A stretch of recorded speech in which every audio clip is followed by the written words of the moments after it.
I'm Abigail Galvan. Welcome to EWTN Pro-Life Weekly. The bill legitimizes and promotes suicide instead of endorsing suicide prevention. We ask all people that are viewing this to pray for us here in Nevada that this bill does not pass. Assisted suicide bills making their way through several state legislatures. How the church is moving to inform voters. The answer to this is always care. It's always to care for the person, to validate them, to make them know that they're loved. The answer to this is not to push people towards the exits.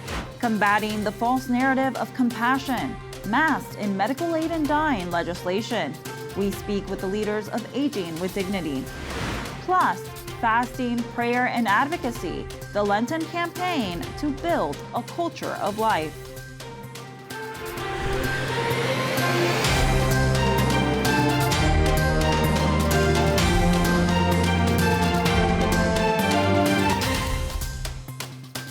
Assisted suicide ushers in abuse, discrimination, and injustice.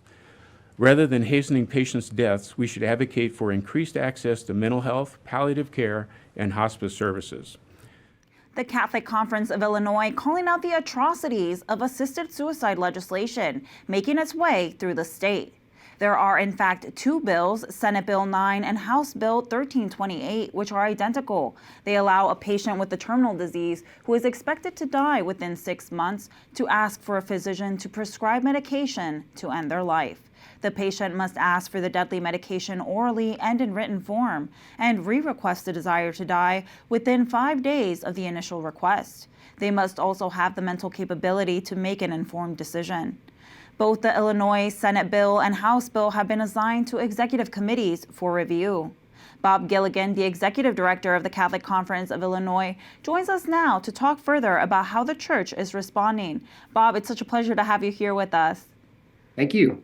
Good to be here. Great. Bob, what is the Catholic Church in Illinois doing to fight these concerning bills on the legislative front? We're doing a lot. We've organized that press conference that you just showed a couple minutes ago. We've been working with a coalition of disability rights groups, doctors, nurses, pro-life groups, et cetera, to coalesce and lobby the members of the legislature. We've been walking the halls here in Springfield for the last couple weeks.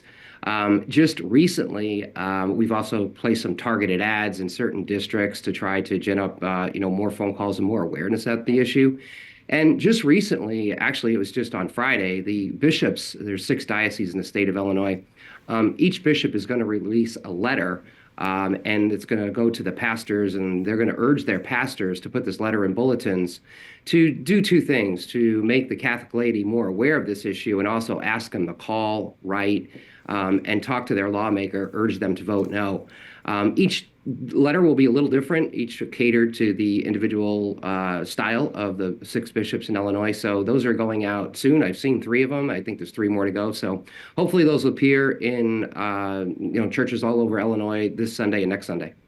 Is it harder to combat these bills because there are 2 of them? No, it's the same. This is one of those issues where assisted suicide says it all. It's not something necessarily tied to the bill per se. It's the topic. People know about this issue. They've heard about it, but it's also surprising to us, like how much more education is needed about the dangers of the law on assisted suicide. And people have a general awareness, but I think they need to know further about the dangers of the law. And I think it's great that you're having the bishops write these letters. Have you tried that before, and what was the impact?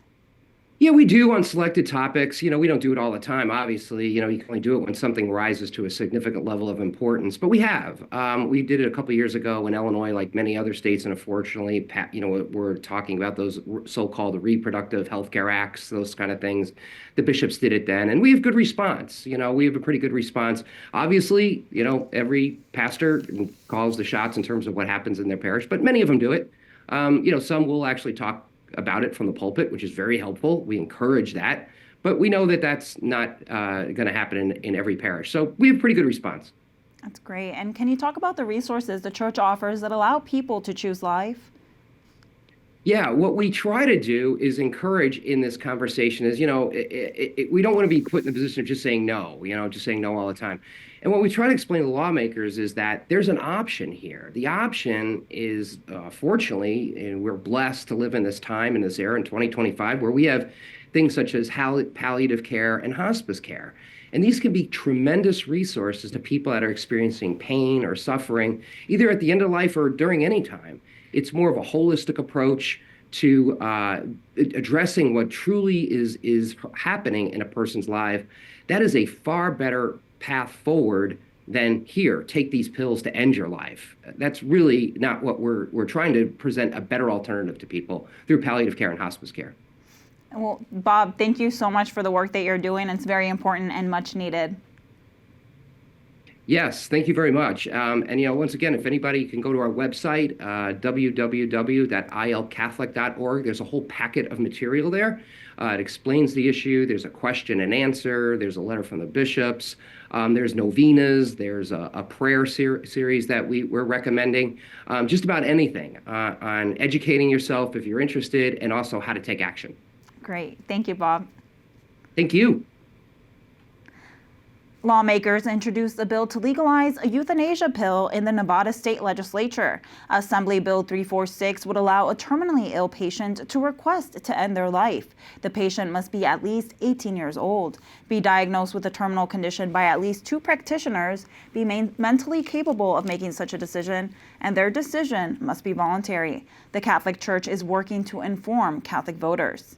We're also sending out different publications and notices through the conference to our parishes. They'll be posted on the Nevada Catholic Conference's website for the faithful and those that are interested to see what the church's position is again. But we're also going to be encouraging the faithful to contact their local representatives and encourage them to also vote against this AB 346 or the euthanasia pill. The motion before us on HB 254 is ought to pass, and I would ask the clerk to call the roll, please. 11 yeas, 7 nays. The option for terminally ill patients to end their lives is one step closer to becoming a reality in the state of New Hampshire. The state's House Judiciary Committee voted in favor of a bill that would allow terminally ill adults the option to take life-ending medication. House Bill 254, or the New Hampshire End-of-Life Freedom Act, now heads to the full state House for a vote. A similar bill was approved by the House in 2024, but rejected by the New Hampshire Senate. Jim Toohey, founder and CEO of Aging with Dignity, and his son, Jamie, vice president of advocacy, join me now to talk about the growing trend of these euthanasia bills. Jim and Jamie, it's such a pleasure to have you both here with us today. Thanks, Abby. Thanks for having us. Now, Jim, I know you were a friend and trusted advisor of Mother Teresa, who's actually one of the patronesses of this show. Can you explain how she laid the foundation for the work you're doing now? Well, I met her for the first time in 1985 in Calcutta, and she told me to go to her home for the dying. And when I did, I saw there how these people who had come in from the streets were cared with such tenderness and compassion. They were known by name. Their pain was managed, and their spiritual, personal, emotional needs were met. And so it really left an impression on me that you don't have to, at the end of life, have the finest medical care as long as you are able to love and to be loved. And of course, she said that was the greatest need a person had. That's amazing. And Jamie, turning back to these euthanasia bills, what is the biggest challenge of the battle? I think it's twofold. I mean, I think first of all, for decades now, groups like Compassion and Choices have been waging kind of this Orwellian push to change language about this. Their very name, Compassion and Choices, well, who's against both of those things? But of course, what they stand for is a push for these physician-assisted suicide bills, which, they normalize suicide, they destroy the doctor-patient relationship, they discriminate against the disabled, introduce perverse cost savings incentives. And so our job, I think, is to create a message that of hope, and that these are not the right answers to real problems. And that turns, I think, to the second side of this, which is that you have to address the underlying issues that are driving people to this. There's a reason why people find this appealing, and it's because they're not getting good care. They're not being accompanied like Mother Teresa did with her patients. And so focusing on these underlying issues that are driving people there and helping improve care and ensuring that people are loved at the end of life, I think is going to get rid of most of the desire for these bills. I think you're exactly right. And now you're leading a project called Assisted Suicide Watch. Can you tell us a little bit about it? Yeah, well, that's we're trying to do our part. So Assisted Suicide Watch is our new research project that is going to shine a light on these practices, on these bills, and the effect that they have on society, and particularly on the vulnerable, on the disabled, on the poor, on minorities, because that's where we see the greatest threats to human dignity, is on the people that can't help themselves. Thank you. And then, Jim, you have a guide for people who are at end of life that guides them through making decisions. What should Catholics be aware of when making decisions like this? Well, they should know their rights under the Patient Self-Determination Act to make medical decisions and how they want to be treated at the end of life. And so I developed 5 wishes with Mother Teresa's blessing. She had urged me to found Aging with Dignity. And 5 Wishes is a legal document. Now 40-some million Americans have it. But it's also a guide for family discussions. And it talks about not only questions about feeding tubes, ventilators, and some of the things no one wants to talk about, but it talks about comfort, how I want to be treated, how I want to be remembered, all the things that matter to an individual. I had the privilege to live in the home for people with AIDS that Mother opened in Washington, and I saw what mattered to these men and women as they died. And so it's basic. Nothing's changed over millennia. These same matters play out at the end of life. And so 5 Wishes has been now supported, endorsed by Cardinal Dolan and Cardinal O'Malley and Bishop Burbidge and Archbishop Wensky. So many bishops have come forward and said, yeah, we want our parishioners to know that this is a helpful tool, and we've been thrilled with the response we've gotten. That's incredible. Now, you both touched on a little bit of how compassion is being used and weaponized in this conversation. And there's a case recently in Spain where a father is fighting for the life of his daughter who attempted to take her life, became paraplegic, and is now attempting to die by euthanasia. What would you say to this young woman in response to just like the pain that she's feeling? Well, her pain should be managed, and she also should know she's not her illness, or her condition. She's made in the image and likeness of God, to affirm that their life matters, that they're a gift, that they're not a burden, and that people are going to accompany her. People look at someone in a wheelchair and they go, gee, I would never want to live if I were in a wheelchair. But when they're in the wheelchair, they see life has beauty and meaning and purpose. So we need to pain manage better. We need to listen to patient wishes, have discussions about treatment options that are available. And so I think a lot of this is a revolution in healthcare to make it more human. A lot of assisted suicide, I think, is a push toward dehumanizing care, and I think it's dangerous for our disabled. I don't know, Jamie, if you want to add to that. He's been a great son, and we love having Aging with Dignity, but he feels he can interrupt me, so here's Well, I clearly don't. I didn't interrupt you. No, I think you just see these stories all over the place, and the fact is pain is one of those aspects at the end of life and when people are dealing with serious illness that is the most resonant for people, because we've all experienced pain and we've all watched loved ones suffer. And I think that's almost harder than experiencing pain. But again, the answer to this is always care. It's always to care for the person, to validate them, to make them know that they're loved. The answer to this is not to push people towards the exits. And I think we just have to always fall on the side of care for the patient, love the patient. Don't give them this false solution to their problem. Indeed. Now, you both know our Holy Father has been very sick. Can you speak to just, one, the coverage that's been going around it, and then also just what witness this is to sickness and aging with dignity? Well, he's going through a series of challenges that are very familiar to people in their late 80s and 90s, and so he's going to continue to see growing dependence. He's going to see debilitation. But his life is as beautiful as before. He's not his illness, and I think he's going to be teaching us a lot about how to manage serious illness because his eyes are on heaven. And I think the more that we people of faith remind ourselves of the eternal dimension of life, that this isn't our lasting home, the more faithfully we can accept the cross that comes with aging. Amen. And I would just add, Pope John Paul II, back when he was Pope, was a titan for my parents and for their generation. I only remember him when he was struggling with Parkinson's, and I watched him in those kind of final days and years of his life, and it made a huge impression on me as to how you could handle that stuff with dignity. And we saw how Pope Benedict kind of made a decision at the end of his papacy to kind of enter into that chapter of his life. And so with Pope Francis, I think he's already been serving as an incredible witness to how to deal with suffering and how to live with dignity, and people who are young now are going to remember it. Thank you both so much just for the work that you do and for your beautiful message. I know our EWTN family will continue to pray for you and your work. Thank you. Thank you very much. We're glad to be here. For more information on Aging with Dignity, visit their website, agingwithdignity.org. The execution was performed at 6:05:50 by a 3-person firing squad. South Carolina is now the first state in 15 years to use a firing squad in a death penalty case. 67-year-old Brad Sigmund, convicted for the deaths of his ex-girlfriend's parents in 2001, chose to be killed by a firing squad over 2 other state-approved methods of execution, lethal injection or the electric chair.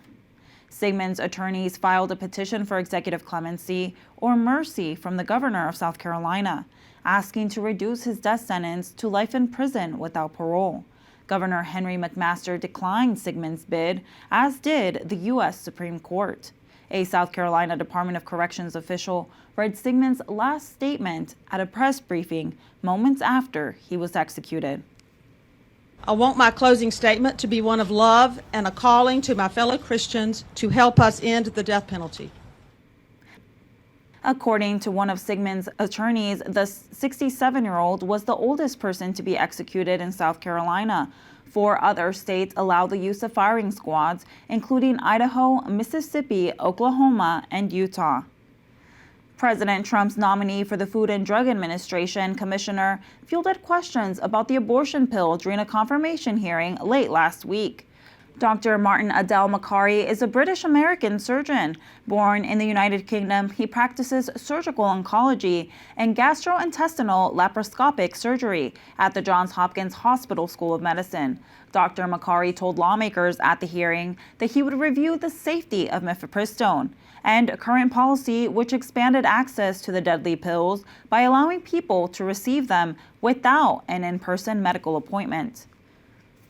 I have no preconceived plans on mifepristone policy except to take a solid, hard look at the data and to meet with the professional career scientists who have reviewed the data at the FDA and to build an expert coalition to review the ongoing data. And I do plan to follow the law and the regulation of the REMS to look at ongoing data. I have never been afraid to speak my honest scientific opinion, and I have no preconceived plans to make changes on that medication.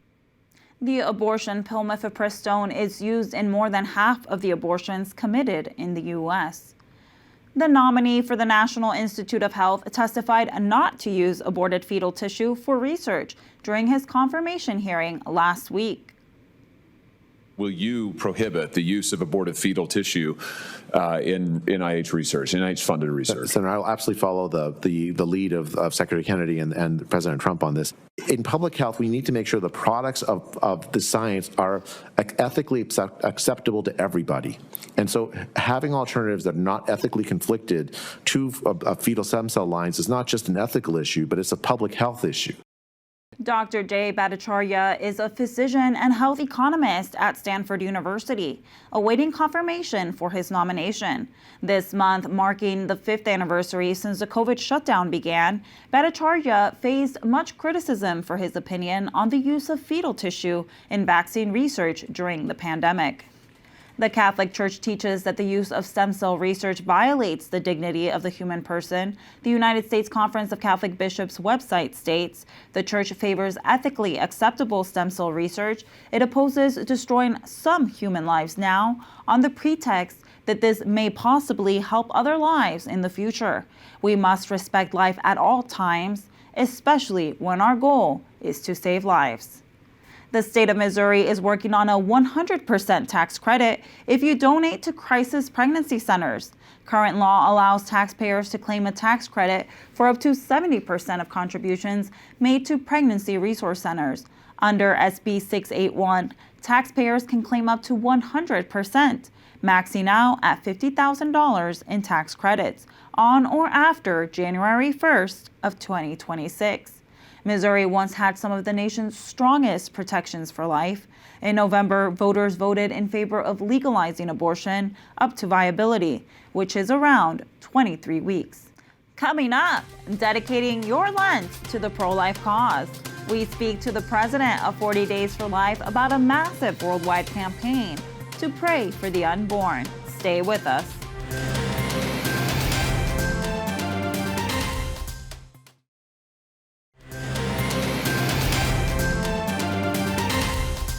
Lent has started and 40 Days for Life just kicked off its largest Lenten campaign ever. They are holding peaceful vigils in 660 cities around the world. The 40-day campaign aims to end abortion locally through prayer and fasting, community outreach, and peaceful all-day vigils in front of abortion businesses. Sean Carney, president of 40 Days for Life, joins us now from Houston, Texas, to talk about this campaign. What a great way to start the Lenten season. Sean, is 40 Days for Life active in areas with laws to prevent prayer near abortion clinics, like in Scotland? Yeah, absolutely.